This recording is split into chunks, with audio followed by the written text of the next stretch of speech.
This video is designed to help you out when it comes to ordering your images from your online gallery.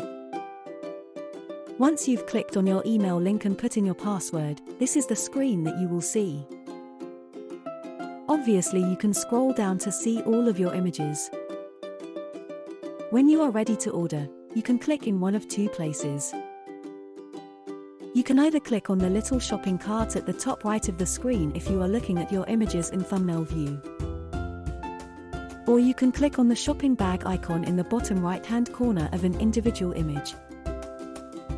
If you use this second method, you'll bring up a dialog box that shows you all of the packages available.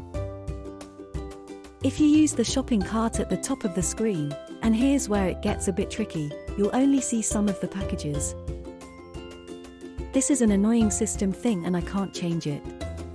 So to see all of the packages, you'll need to click on the Browse Products button. Once you have the packages on your screen, you can just select what you want and the software should walk you through choosing your photos and the online checkout from there. Visit sarahfisherphotography.co.uk for more information.